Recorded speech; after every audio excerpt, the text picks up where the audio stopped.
me and Mistaken were talking today at a restaurant, and we were talking about, people that we normally talk to. Like, this is the people, like, if there were no internet, these are the people who would be in who we have access to, right? And what we've realized is that we're just not the same, because we cannot, we as much as we try to relate to some of the issues that take place, especially in these spaces, it's so hard. We can get it, but we don't get it. Like, it's sometimes it's hard and when we were trying to explain some of the things that go on in these spaces, like some of the thought processes, the things that we do, then people at the table, men and women alike, were like, huh? What? Like, they couldn't even imagine some of the conversations that take place in these used to spaces, which made me come up with, we're just not the same. We are not. Now, there are things that Black people, we deal with in everybody deals with, right? All Black people. But for the most part,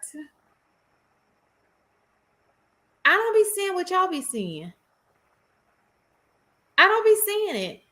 And go ahead, Mistaken. No, go ahead, finish.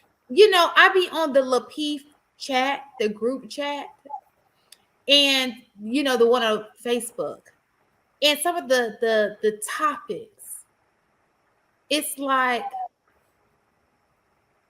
even when you remember last week we got a video on, and it was a German lady, and when I went back and I looked at the German lady, I think I got focused on so much of the mating part that I didn't even realize what she was saying. She said, Black people don't have a family. Y'all ain't got no family. Black people don't eat breakfast, lunch, and dinner. Y'all ain't never eat breakfast, lunch. Y'all never had y'all grandmama ask y'all, baby, what you want to eat? You ain't never been fed by nobody who loved you like that. And I thought to myself, well, maybe I'm just fortunate. Maybe y'all ain't got no family. Because when I was growing up, Black people had family reunions. They still do. It was a big gathering. You knew your grandparents on both. Well, for me, I knew my grandparents on both sides, my family on both sides. A lot of people had their hands into raising me. And so, and that's what I saw even in my city. It wasn't just me, it was in my city. People had families. Even if your daddy wasn't daddy and like he was supposed to daddy, his parents still were very involved with you. You knew who, you know what I'm saying? Maybe you liked it a little bit different, but he still had his hand. It wasn't like he was just gone, and so it was just hard for me to understand that maybe there are people who didn't have that. They didn't have grandma. They didn't have, Sunday dinners. They didn't have, we had even a TV show Soul Food. You didn't have those experiences. Did y'all? Well, that's what I was saying. Like, you try to backtrack. That's what I was saying earlier today, is that if it wasn't for these spaces, so in one aspect I appreciate, but then on the other aspect, it's kind of like a double-edged sword, is the fact that I realized that I lived in a bubble and I didn't think that I did. Looking at from where I grew up. So I grew up in the hood. So I had that experience of being in the hood. You know what I'm saying? And then, moved out of hood, moved into a house. Most of my life I had lived in an apartment, moved into a house. So I got that experience of being in the house and being in the, where I was at, that was considered suburbs. And then moving here in the South. So I thought that I was, worldly, that I was exposed, right? Meeting different people. So I thought I had a very open, understanding of people, until I got in these spaces. And I realized that I was kind of in a bubble, because I was attracted, the people that I was around, that was my tribe. We were pretty much, on the same wavelength. You might have, an outlier here or there, but for the most part, everybody was pretty much the same. So in my mind, I'm thinking, oh, this is people, until we got in these spaces. Like, I, this sounds bad, but hearing and seeing what some of the stuff that Black men are saying, and I'm not talking about y'all because I feel like that's still a tribe thing, is that Black men appear to hate Black women. And I've never felt like that before.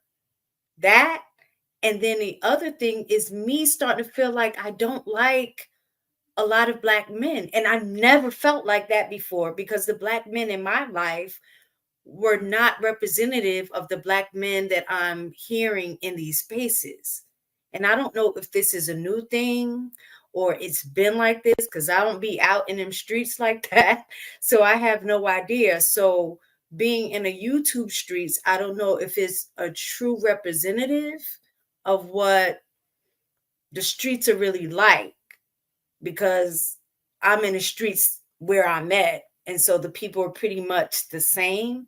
And what I experience on a daily basis is not what I see on these YouTube streets, if that makes sense. I think a lot of the things that you are experiencing is that oftentimes men have trained themselves to not say anything. So the experiences of men at large that wasn't in your circle, you probably didn't really interact with them on a deep level. And so now everybody have access to the same medium, right? And then the people who are mature are speaking, the people who are immature are speaking, and these things, there's some overlap between, some of the people that you would like that are black and some of the people that you don't like that are black. Because even some of the men that you know and that you care about and can articulate well to you, there's stuff that they experience that other men that you probably don't agree with or don't like also experience. So I think that it is true that you were probably in a bubble because we tend to stay around the people that agree with us or do a lot of the same things that we do. And like you said, the people that really don't fit in those spaces, we don't pay them much mind. We kind of just outcast them in our mind and our spaces. And then we only focus on the people that do the things that we do, which is why, even for me, the reason why this space was interesting to me is because it was opposite of my life. I was just like, yo, like I didn't have the same problems that these brothers did. But when I heard it at this place, I heard it at this place, I heard it in this state, on this channel, in this country, I was just like, well, dang. Either one or two things is happening. Either everybody saw the same show and was like, that's true, or this is the experience of a lot of people that I have not experienced, and that this helps paint the larger picture because it's easy to think that the people in your circle speak for the majority, but in reality, most people only got like 5 to 10 real people in their life. What about all the other people that you work with, you go to school with, you drive past? You're not paying attention to these people because you don't have any connection to these people. So there could be hundreds, thousands, millions of people that could feel opposite of the people that's in your circle, but you don't know because you don't have a relationship with them.